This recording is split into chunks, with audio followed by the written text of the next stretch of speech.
तो बच्चों शुरू करते हैं हम आज जेनेटिक्स की क्लास सेकंड से। चैप्टर का नेम है हेरिडिटी एंड इवोल्यूशन। तो उस दिन हमने पढ़ लिया था वेरिएशन तक। वेरिएशन का थोड़ा सा पार्ट रह गया था कि वेरिएशंस जो होते हैं वो दो टाइप से होते हैं। वेरिएशंस जो होते हैं वो दो टाइप्स होते हैं, मतलब वो जो जिस दो टाइप की वजह से आते हैं, दो टाइप रिप्रोडक्शन की वजह से आते हैं। जैसे पहला आता है एसेक्सुअली रिप्रोडक्शन की वजह से, एसेक्सुअल रिप्रोडक्शन की वजह से एसेक्सुअली, और दूसरा आता है सेक्सुअल रिप्रोडक्शन की वजह से, मतलब सेक्सुअली। तो बच्चों सेक्सुअली में क्या होता है, जो इसमें जो वेरिएशन आते हैं वो बहुत ही कम होते हैं। ठीक है, वेरिएशंस आर फ्यूअर। फ्यूअर माने कम, बहुत ही कम होते हैं। और इसमें बच्चों इसमें वेरिएशन जो होते हैं बहुत ही ज़्यादा होते हैं। ठीक है, और आराम से तुम देख सकते हो आर लार्ज। ठीक है, वो बड़े होते हैं, आप देख सकते हो उनको।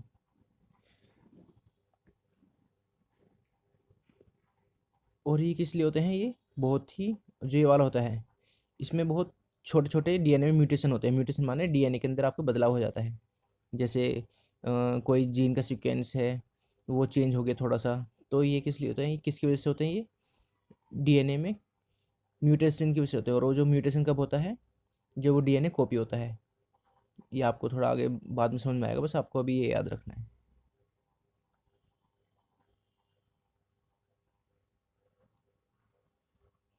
अकर ड्यू टू स्मॉल इनएक्यूरेसीज, जब एक्यूरेसी नहीं रहती ना, मतलब थोड़ी सी गलती हो जाती है किसी भी चीज़ में, तो तब ये हो जाता है इन डीएनए कॉपिंग। डीएनए कॉपी होता है ना एक, जब सेम टू सेम बनता है तो उसमें थोड़ा सा चेंज आ जाता है, म्यूटेशन।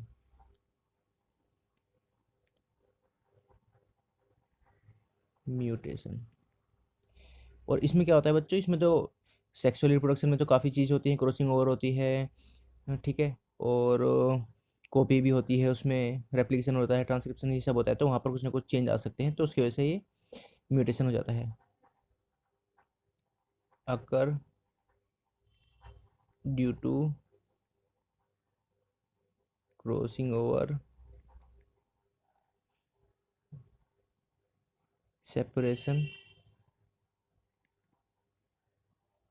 ऑफ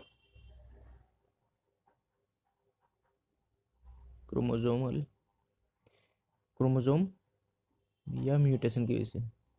ये सब म्यूटेशन ही होते हैं, जब कुछ बदलाव आ जाता है हमारे डीएनए में, जो होना चाहिए उसकी जगह जब कोई खराबी आ जाती है तो उसको हम म्यूटेशन का ही नाम देते हैं। और ये आप थोड़ा बाद में पढ़ोगे इस चैप्टर में। तो ये हो गया था वेरिएशन का। अब वेरिएशन के इंपॉर्टेंस क्या है, वेरिएशंस के बच्चों बहुत सारे इंपॉर्टेंस है। इंपॉर्टेंस ऑफ वेरिएशन,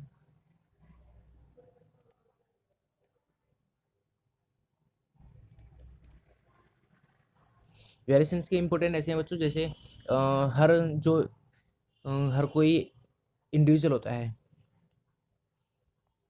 जैसे हमारे जो इस दुनिया में तरह तरह के जानवर रहते हैं। कोई किसी, कोई बहुत ज़्यादा ठंडे एरिया में रहता है, कोई ज़्यादा बहुत ज़्यादा गर्म एरिया में रहता है। कोई बहुत किसी को मतलब किसी आदमी में भी कोई कोई आदमी ऐसा होता है जिसको बहुत ज़्यादा गर्मी सहन करने की क्षमता होती है, कोई बहुत ज़्यादा ठंड सह सकता है। सबकी अलग अलग होती हैं। तो ये सब वेराइटीज़ किसकी वजह से होती हैं, वो सब होती हैं वेरिएशन की वजह से। ठीक है, वेरिएशंस होते हैं, तो ये सब उसमें हेल्प करता है। और अगर देखो कोई नई स्पीसीज़ मिलती है, तरह तरह की जात प्रजातियाँ मिलती हैं, कुत्ते की, बिल्ली की, या फिर आपने देखो सांप की भी तरह तरह की प्रजाति होती हैं, मक्खी की भी तरह तरह की प्रजाति होती हैं, पेड़ पौधों की होती हैं। तो वो सब किसकी वजह से होता है, वो सब होता है वेरिएशन की वजह से। ठीक है, अब हम पढ़ते हैं बच्चों नेक्स्ट टॉपिक, बिल्कुल ही अलग है, ये काफ़ी इंपॉर्टेंट टॉपिक है। अब हम पढ़ते हैं ऐसे एक साइंटिस्ट का नाम, जिसको हम फादर ऑफ जेनेटिक्स कहते हैं। फादर ऑफ जेनेटिक्स कौन थे, जोहन मेंडल। ठीक है, जोहन मेंडल। आप केवल ये भी लिख सकते हो Mendel, who was the father of genetics, Mendel.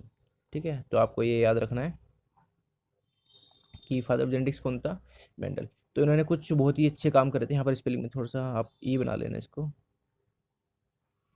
तो इन्होंने कुछ ही बहुत बड़े काम किए थे जो उस टाइम तो किसी ने ध्यान नहीं देता, जब इन्होंने करे थे। इनके मरने के बाद वो काम, उस काम पर ध्यान दिया और फिर उसके लिए इन्होंने, इनको क्या मिला, पुरस्कार मिला, नोबेल पुरस्कार मिला। तो इसमें हमें याद रखना है कि सबसे पहले हमें याद रखना है इन्होंने किस प्लांट के ऊपर अपना काम किया था। Plant used, plant selected by Mendel. कौन सा था बच्चों, मटर का प्रयोग होता था, मटर का। इसको इंग्लिश में क्या बोलते हैं, और इंग्लिश में आपको साइंटिफिक नेम चाहिए। वैसे गार्डन पी है, कौन कॉमन है तो गार्डन पी, लेकिन आपको इसका नाम लिखना है, scientific name Pisum sativum, PISUM और SATIVUM। और आपको क्या करना है, इसमें अंडरलाइन कीजिए। साइंटिफिक नेम की जो रूल्स होते हैं वो क्या होता है, एक लाइन खींचनी होती है दोनों के नीचे, और लाइन जो होती है वो अलग अलग होती है।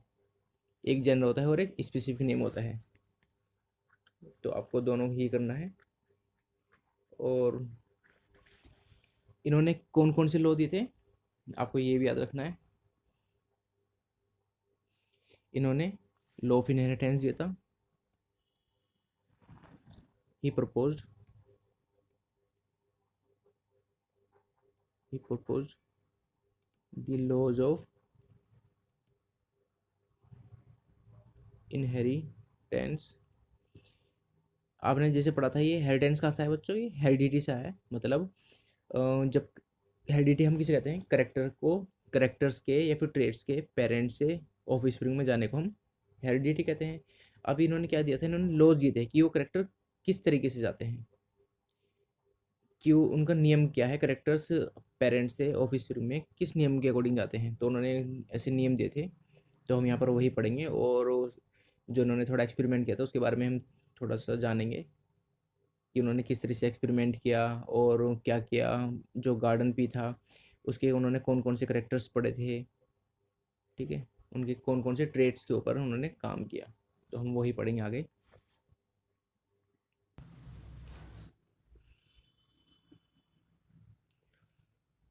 तो बच्चों मेंडल ने कौन कौन से करेक्टर्स को स्टडी किया था, मेंडल यहाँ लिख देते हैं हम, मेंडल, मेंडल नहीं, only Mendel. Mendel study the following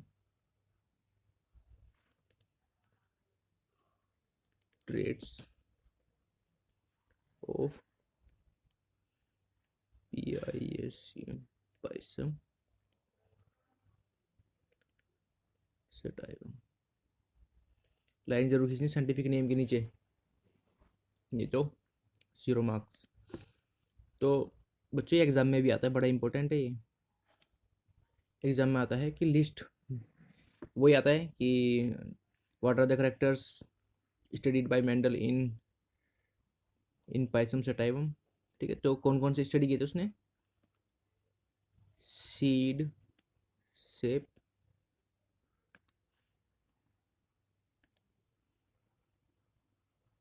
seed की शेप की थी उन्होंने, 7 करेक्टर्स स्टडी किए थे। ठीक है, तो सीड की शेप थी।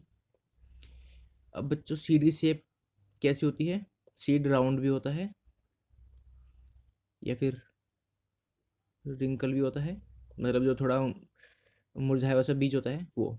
या फिर मैं आपको इसकी एक स्लाइड दिखा देता हूँ। ठीक है, तो बच्चों ये है वो स्लाइड जो जो मेंडल ने स्टडी किए थे, ट्रेड्स स्टडी किए थे कितने, 1 2 3 4 5, 6 एंड 7, 7 ट्रेड्स स्टडी किए थे। ठीक है, तो सबसे पहले क्या था, शेप ऑफ सीड। सीप की जो सीड होता है बच्चों, कैसी होती है इसकी शेप, राउंड थी या फिर रियल या फिर रिंकल्ड, मतलब उसमें दो ट्रेड्स थे। सीड जो होती है, दो शेप होती है सीड्स की, या तो सीड एकदम राउंड होगा ऐसे, या फिर थोड़ा रिंकल होगा, मतलब जो थोड़ा सा सिकुड़ा हुआ होगा, जिसके अंदर न्यूट्रिएंट्स कम होंगे, पानी कम होगा तो वो थोड़ा सिकुड़ा हुआ होगा, या फिर बीज अच्छा नहीं होगा तो वो कैसा होगा, रिंकल्ड होगा। और सीड का कलर या तो सीड येलो हो या फिर ग्रीन। तो बच्चों यहाँ पर आपको ये बात ध्यान रखनी है कि जो डोमिनेंट ट्रेट्स थे वो हमेशा अच्छे थे। ठीक है, अच्छे करेक्टर्स किस में आते हैं, डोमिनेंट में आते हैं, मतलब जो बेनिफिट जो बेनिफिशियल होता है, आपको ऐसे याद रखना है। ये थोड़ा आसानी, ये थोड़ा याद करने में आसानी रहेगी इससे।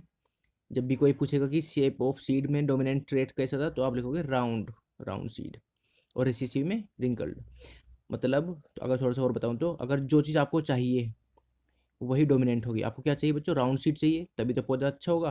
बीज मतलब और ज़्यादा मटर मटर जो निकलेंगे उसमें वो भी अच्छी निकलेंगी, उसमें राउंड ही निकलेंगी, क्योंकि मटर जो होगा गोल ही अच्छा होता है, सिकुड़े हुए से अच्छा यही अच्छा होता है। और रिसेसिव जो ट्रेट्स होते हैं वो कम अच्छे होते हैं, मतलब वो नहीं आपको नहीं चाहिए। तो ये पढ़ लिया आपने। फिर है कलर ऑफ सीड। तो येलो और ग्रीन डोमिनेंट, येलो कैसा है, डोमिनेंट ट्रेट है, और ग्रीन कैसा है, रिसेसिव ट्रेट है। क्योंकि आपको पता ही है कि जो बीज पका हुआ होता है एकदम, वो येलो ही होगा। ग्रीन तो कच्चा होता है, येलो, येलो अच्छा अच्छा बीज होगा, लेकिन जो ग्रीन होगा वो कच्चा बीज होगा, तो आपको तो वो चाहिए नहीं, आपको यही चाहिए। तो सीड के जो कलर है वो येलो होगा डोमिनेंट, और ग्रीन होगा रिसेसिव। ऐसे ही कलर ऑफ पोड। बच्चे जो फली होती है, जो मटर की फली होती है जिसमें मटर लगते हैं ऐसे, जब आप मटर खाते हो तो मम्मी लाती हैं बाजार से खरीद के, तो वो जो फली होती है वो उसे हम क्या कहते हैं, पोड कहते हैं, उसे हम कहते हैं पोड। तो आपको कैसी चाहिए, मम्मी कैसे मटर ढूंढती है, हरे मटर ढूंढती है ना, हरी फली ढूंढती है, पीली वाली नहीं ढूंढती ना। तो जो ग्रीन होगी वो अच्छी होती है, तो डोमिनेंट क्या होगी, ग्रीन हो गई। और येलो कैसी होगी, रिसेसिव हो गई। ऐसी शेप ऑफ पोड। अब उसकी जो पोड है उसकी शेप कैसी होनी चाहिए, तो आपको जो जिसमें मटर ज़्यादा भरे होंगे वो कैसी होगी, एकदम फूली हुई होगी ऐसे करके। ठीक है, इस तरीके से होगी। तो ऐसे ही मटर ढूंढती हैं घर पे भी। तो फुल क्या होगा, डोमिनेंट ट्रेट होगा। और जो फ्लैट होगी या फिर कंस्ट्रिक्टेड, जो फिर पतली सी होगी मटर, हमें तो वो चाहिए नहीं, उसमें तो कुछ निकलता ही नहीं है। और जो ऐसे होगी उसमें भी कुछ मटर नहीं निकलते, उसमें सिकुड़े हुए मटर होते हैं, तो वो भी नहीं चाहिए। तो फ्लैट या फिर कंस्ट्रिक्टेड, कंस्ट्रिक्टेड माना होता है जिसके अंदर ऐसे मटर कम हो, तो कैसे हो गई, वो रिसेसिव ट्रेट हो गई। ऐसे ही प्लांट की हाइट। अब प्लांट की हाइट क्या होगी बच्चों, टॉल होनी चाहिए। अच्छा जो पौधा होगा लंबा ही होगा, लंबे पौधे पर ज़्यादा मटर लगेगी। ठीक है, और छोटे पौधे पर कम मटर लगेगी, तो इसलिए जो शॉर्ट है वो कैसे हो गया, रिसेसिव ट्रेट। और जो टॉल है वो कैसे ट्रेट हो गया, डोमिनेंट ट्रेट हो गया। तो 5 करेक्टर्स हो गए ये। अब देखते हैं पोजिशन ऑफ फ्लावर। फ्लावर की पोजिशन कैसी होती है बच्चों, एट द लीफ जंक्शन, पत्तियों के कोने पर, और ये टिप ऑफ ब्रांचेज। मैं तो आपको समझाता हूँ कि कैसे, बारी मैं बता देता हूँ आपको, इसमें डोमिनेंट और रिसेसिव कैसे याद करोगे बच्चों। तो बच्चों मान लो ये दो पौधे हैं आपके पास, एक ये टहनी है,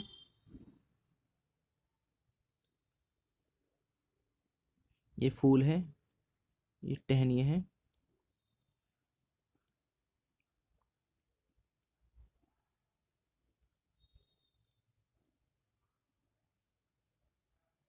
ठीक है, तो ये दो मटर के पौधे हैं, अलग अलग हैं।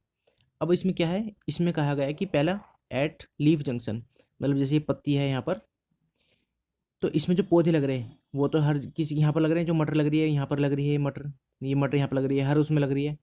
ठीक है, मतलब हर पत्ती के जंक्शन पे जहाँ पे भी पत्ती होगी तो वहीं पर एक मटर लगेगी, जहाँ भी पत्ती होगी वहीं मटर लगेगी। लेकिन इस वाले पौधे में इसमें क्या है, केवल टिप, केवल कोने पर लगेगी मटर, केवल एक कोने पर ही लगेगी। तो बच्चों इसमें मटर कम लगेगी, क्योंकि जितनी टहनियाँ हैं, जितनी ब्रांचेज हैं, केवल उतनी ही मटर की फली लगेगी। लेकिन इसमें जितनी पत्तियाँ होंगी तो हर जगह मटर लगेगी। तो इसलिए डोमिनेंट ट्रेट कौन सा होगा बच्चों, लीफ जंक्शन, मतलब हमें ये चाहिए जिसमें मटर ज़्यादा लगे। अब देखते हैं बच्चों ये वाला फ्लावर कलर। पर्पल कैसे होगा, डोमिनेंट होगा, और वाइट होगा रिसेसिव। हमें बच्चों कलरफुल प्लांट चाहिए, कलरफुल पौधा चाहिए, मतलब उसका जो फूल हो कलरफुल हो। तो कलरफुल कैसे, पर्पल, और वाइट कैसे कि थोड़ा बूढ़ा हो गया, तो इसलिए ये रिसेसिव ट्रेट हो गया और पर्पल हो गया डोमिनेंट ट्रेट। तो आपको ये पूछ लेते हैं, ये बहुत ही इंपॉर्टेंट है, आपको ये अपनी कॉपी में बनानी है और याद भी करनी है, तो हमें ये सब स्टडी करना है।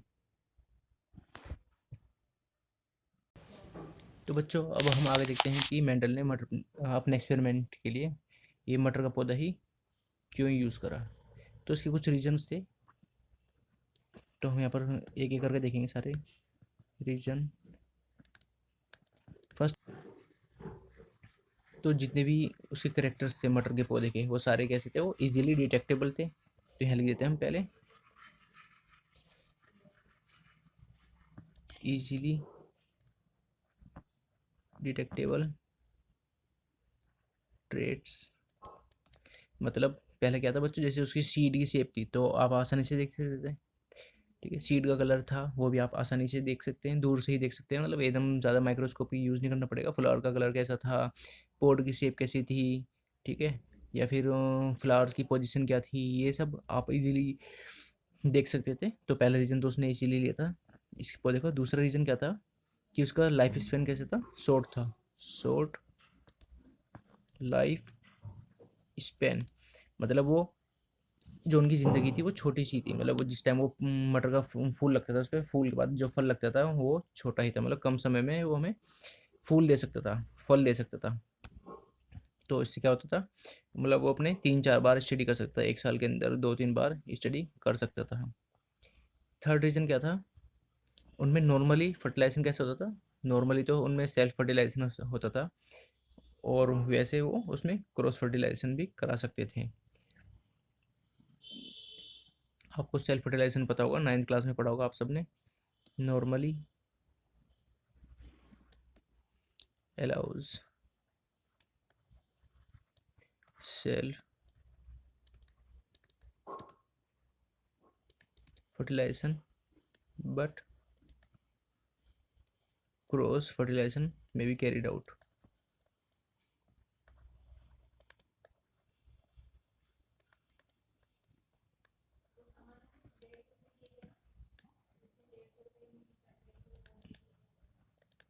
लेकिन क्रॉस फर्टिलाइजेशन भी बच्चों उसमें हो सकता था।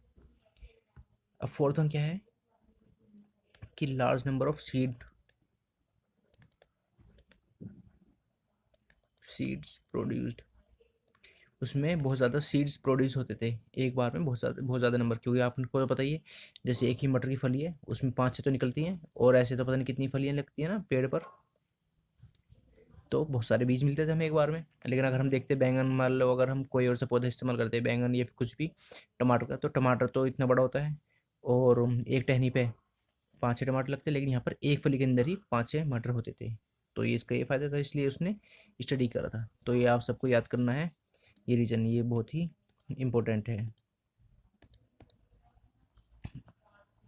ये एग्ज़ाम में आते हैं कि why Mendel choose only pea plant, ठीक है, गार्डन पी, तो क्यों करा था आपने, कोई सा भी 4 रीज़न याद करने हैं। अब देखते हैं कुछ अलग चीज़ देखते हैं। अब देखते हैं कि मेंडल ने अपना एक्सपेरिमेंट किस तरीके से किया था, उसने क्या क्या यूज़ करा था। तो सबसे पहले बच्चों हम देखते हैं यहाँ पर मोनो हाइब्रिड क्रॉस। उसने कुछ क्रॉस खरीदी, क्रॉस माने पहले बता देता हूँ आपको एक एक करके। क्रॉस माना होता है बच्चों, उसने रिप्रोडक्शन कराया, मतलब फर्टिलाइजेशन कराया,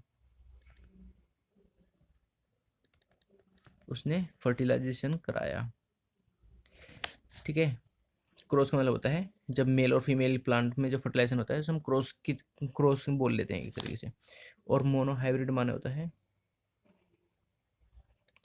मोनो हाइब्रिड, हाइब्रिड माने होता है बच्चों जब दो ट्रेड से मिलकर, मतलब दो ट्रेड्स से मिलकर एक नई चीज़ बनती है। जैसे आपने सुना ना हाइब्रिड कार, तो हाइब्रिड कार का मतलब उसमें 3-4 कार के इसमें वो डाल दिए उन्होंने, वो उसको हाइब्रिड कर दिया, फंक्शंस डाल दिए, जैसे स्प्लेंडर को बुलेट की तरह बना देते हैं थोड़ा देखने में, तो उसे हम हाइब्रिड कहते हैं। और मोनो माने होता है,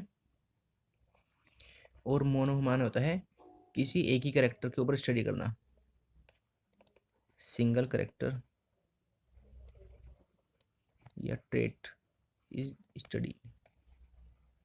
मतलब जब एक ही करेक्टर को स्टडी करते हैं तो उसे क्या कहेंगे, मोनो हाइब्रिड। और क्रॉस माने वही फर्टिलाइजेशन। तो देखते हैं आगे।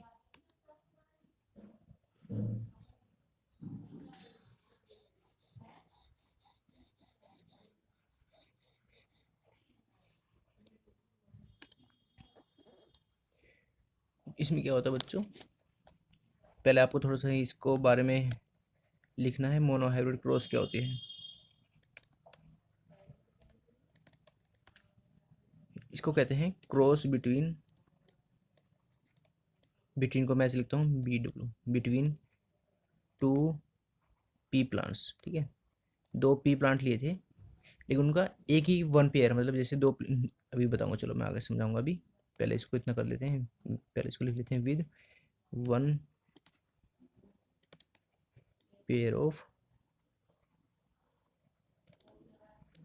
Contrasting characters is called a mono hybrid cross. ठीक है, अब मैं इसको आपको बताता हूँ एक बार कैसे। मान लो बच्चों, एक मटर का पौधा ये है,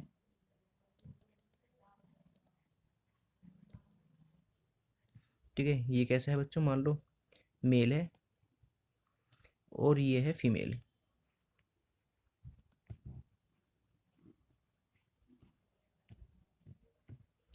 ठीक है, ये फीमेल है और फीमेल को हम ऐसे लिखते हैं फीमेल। तो बच्चों उसने दो पौधे हो गए, लेकिन उसने क्या करा था, मान लो कि किसको हाइड करता, इस पौधे हाइट को स्टडी किया था उसने, हाइट को, इसकी भी हाइट को, इसकी भी हाइट को। तो ये तो सिंगल ही है ना, ये तो एक ही करेक्टर है ना, वन करेक्टर या फिर वन ट्रेट। ठीक है, वन, इसी को हम कहते हैं मोनो। तो मोनो हाइब्रिड क्रॉस इसीलिए नाम दिया है क्योंकि उसने केवल एक ही ट्रेट को स्टडी किया था। ठीक है, अब आगे हम देखते हैं कि कैसे स्टडी करा था। तो उसने करे तो बहुत सारे थे, हाइट को सबको एक एक बार करा था, हाइट को एक बार करा था उसने, फिर अगले उसमें उसने एक्सपेरिमेंट ने उसने सीड की शेप को करा, फिर सीड के कलर को करा, लेकिन एक बार में एक ही करा था। ठीक है, तो इसलिए उसने इसको कहा मोनो हाइब्रिड क्रॉस। अब हम देखते हैं कि कैसे स्टडी करा। एक बार हेडिंग डाल लेता हूँ यहाँ पर थोड़ा सा, मोनो हाइब्रिड क्रॉस, आपको ये याद रखनी है।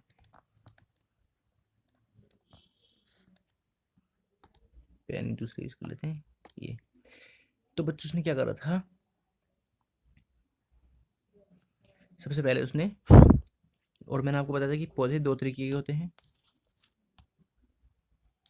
दो तरीके कैसे होते हैं, एक तो उसने छोटा प्लांट लिया था और एक बड़ा। ठीक है,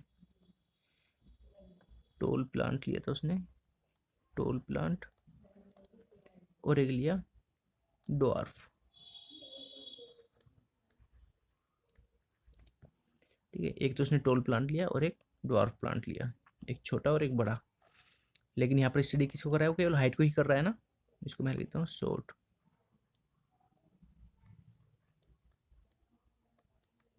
ठीक है, शॉर्ट लिख दिया मैंने यहाँ पर, समझ जाना। तो यहाँ पर केवल हाइट को ही स्टडी कर रहा है, इसलिए इसको मोनोहाइब्रिड क्रॉस कहा था। अब मैं हमने बताया था कि हर किसी ट्रेट के दो फॉर्म्स होती हैं। यहाँ पर उसने किया इसको हाइट को स्टडी। तो हाइट की कितनी फॉर्म्स हैं, दो, एक तो टोल है और एक पी है। तो टोल का बच्चों सिंबल क्या होता है, कैपिटल टी और कैपिटल टी। शॉर्ट का होता है छोटा टी, छोटा टी। ठीक है, और ये क्या थे, ये पेरेंट थे, मतलब ये पेरेंट प्लांट है। और ये क्या है, ये एलिलिक पेयर है। ये जीन्स है, पूरा एक जीन्स, जीन्स की कितनी होती है, दो फॉर्म होती हैं, एक ही है, एक ही, एक ही है। लिख देता हूँ मैं इसको।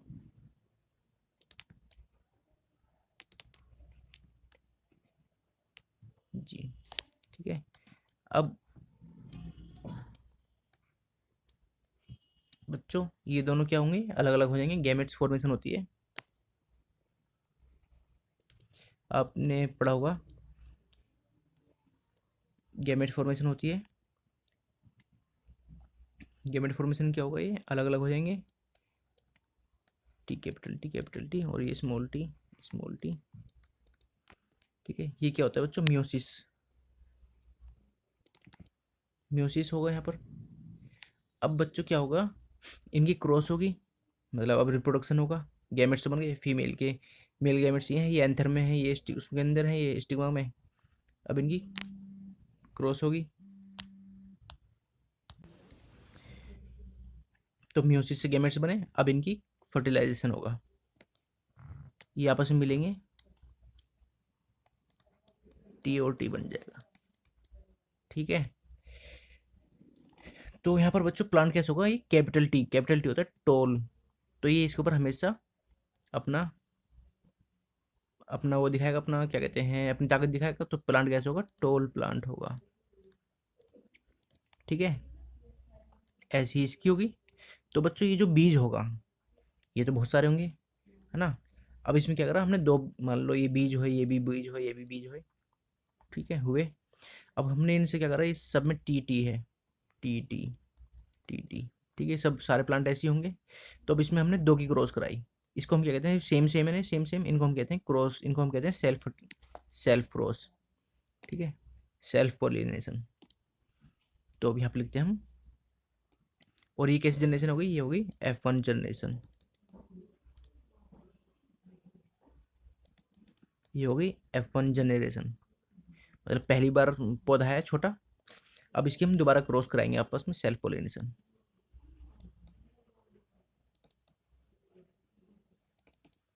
Self pollination, capital T small T और कैपिटल टी स्मॉल टी।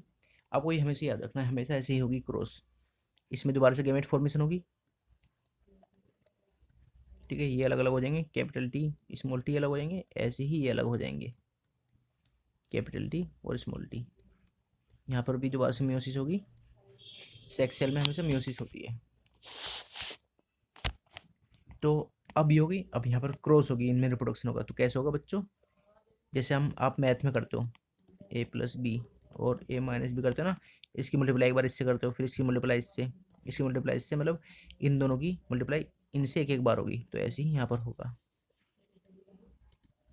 तो इसकी मल्टीप्लाई एक बार इससे होगी, क्या आएगा, कैपिटल टी, ये आएगा, इसकी एक बार इससे होगी, कैपिटल टी स्मॉल टी। अब इसका तो दोनों से होगी, अब इसकी होगी एक एक बार, और कैपिटल हमेशा पहले ही लिखते हैं, ये वाला बड़ा टी आ गया, छोटा टी आ गया, यहाँ पर दोनों छोटे छोटे टी आ गए। अब बच्चों ये क्या है, ये जीन है ना, जीन है ये, तो इसके लिए हम क्या कहते हैं, इसको जीनोटाइप, जीनोटाइप। और जो आपने लिखा है प्लांट कैसा है, ये बड़ा प्लांट है, ये क्या हो गया, फिनोटाइप। ऐसे इसका जीनोटाइप तो ये आ गए, ये आ गया, तो इसका फिनोटाइप क्यों, अब देख लेते हैं एक बार यहाँ पर। तो देखो ये कैपिटल टी, जहाँ पर भी कैपिटल होगा, जहाँ पर भी एक बड़ा होगा, कोई भी बड़ा सिंबल होगा, तो उसका डोमिनेंट करेक्टर शो करेगा। तो कैपिटल टी क्या बच्चा हो जाएगा, ये टोल प्लांट आ जाएगा। और यहाँ पर भी ये भी बड़ा टी है यहाँ पर एक, तो ये भी टोल प्लांट आ जाएगा, ये भी टोल आ जाएगा। यहाँ पर दोनों टी छोटे हैं, तो यहाँ पर क्या आ जाएगा, छोटा या फिर ड्वार्फ। ठीक है, ये आ गया। अब यहाँ पर कुछ और देखते हैं, आपको कुछ और बताता हूँ।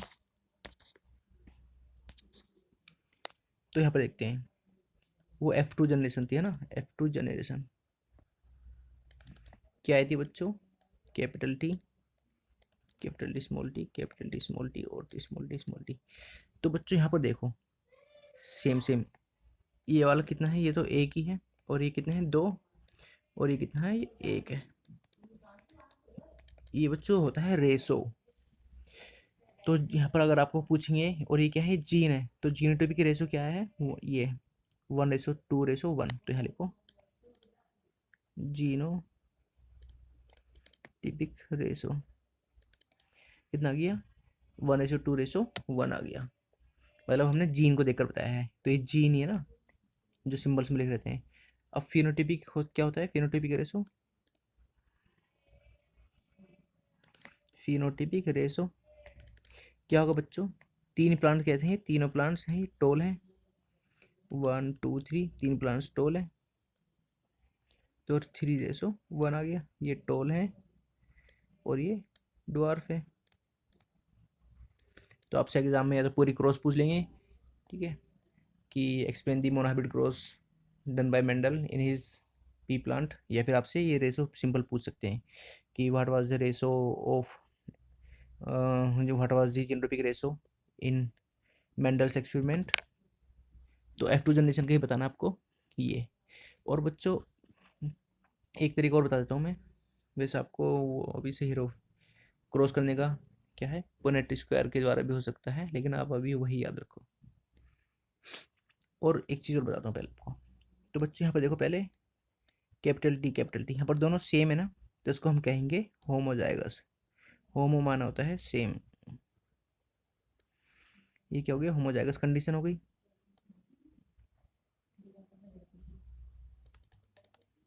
और अगर ये ऐसा था, यहाँ पर आपने देखा था ये, यहाँ पर दोनों अलग अलग ना, ये कैपिटल है स्मॉल है, तो डिफरेंट को हम कहते हैं हेटेरो जाइगस कंडीशन, ठीक है। इसी को हम कहते हैं हाइब्रिड, है ना, दो अलग अलग चीज़ों मिलकर बनी है, तो इसको हम क्या कहेंगे, हाइब्रिड। तो मोनोहाइब्रिड क्रॉस वही तो थी, है ना। मोनोहाइब्रिड देखो एक ही करेक्टर है यहाँ पर, मोनोहाइब्रिड क्रॉस ये होगी। तो होप ये आप सबको पसंद आई होगी और समझ में भी आ गई होगी। आगे देखते हैं। और अब इसकी ऑब्जर्वेशंस,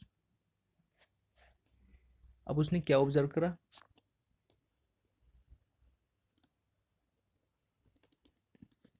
मतलब मेंडल ने इतना एक्सपेरिमेंट देखा, ये सब कुछ उसने काउंट करा कि 3 प्लांट टोल है और एक प्लांट ड्वार्फ है, छोटा है, तो इससे उसने क्या मतलब उसने यही सब ऑब्जर्व किया। तो जो जो आपको दिखेगा वो सब आपको लिखना है कि F2 जनरेशन, सबसे पहले क्या लिखना है आपको कि F1 जनरेशन में, एक मिनट को,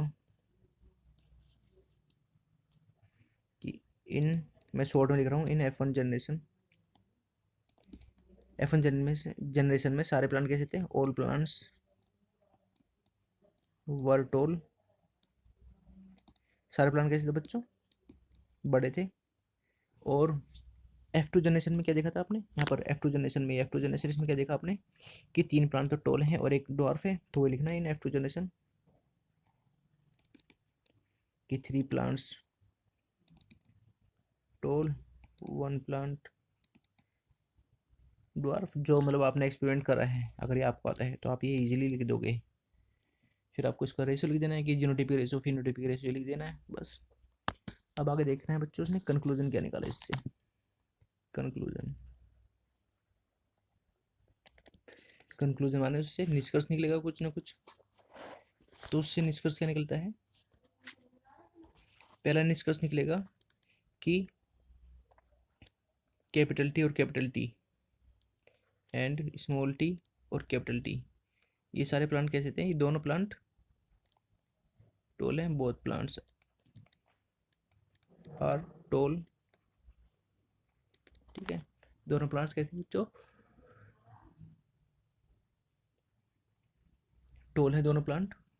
और स्मॉल टी वाला प्लांट कैसा है, ये शॉर्ट है, मतलब डॉर्फ प्लांट है, छोटा है। और उसने क्या ऑब्जर्व करा बच्चों, उसने ये ऑब्जर्व करा कि जैसे मान लो देखो यहाँ पर, सॉरी, उसने देखा कि इस जीनोटाइप वाला प्लांट तो कैसा होगा, शॉर्ट होगा, लेकिन जैसे ही इसके साथ इस बड़े एक छोटे टी के साथ एक बड़ा टी आ जाता है, तो प्लांट कैसे होता है, टॉल हो जाता है। तो इसने ये ऑब्जर्व करा था, इसका मतलब ये क्या है, हमेशा डोमिनेंट है ना।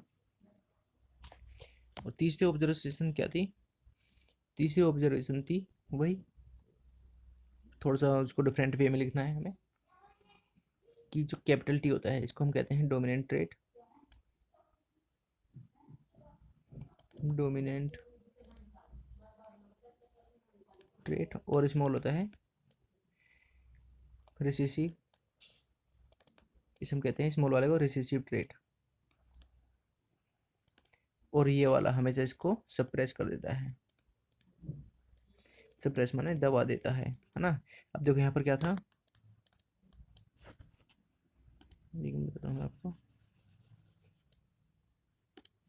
इसमें यहाँ पर दोनों, अगर दोनों टी छोटे थे तो क्या था, प्लांट छोटा था। अगर जैसे एक बड़ा आ गया तो बड़े वाले ने इसको दबा दिया, मतलब लंबाई वाली, इसकी लंबाई ने इसको दबा दिया, तो प्लांट कैसे हो जाएगा, टॉल प्लांट हो जाएगा। तो इससे कंक्लूजन था। तो होप आप सबको ये समझ में आई होगी। और जो इसमें आपको समझ में ना आया हो तो आप मुझे बता देना, कमेंट कर देना, या फिर ग्रुप में बता देना। वहाँ पर मैं इसको दोबारा समझा दूँगा, दोबारा एक वीडियो बना दूँगा सही से। और पसंद आ गई तो लाइक कर देना, ठीक है, मतलब बता देना, मुझे पता लग जाएगा कि हाँ आपको समझ में आ गई। ठीक है, ओके, थैंक यू।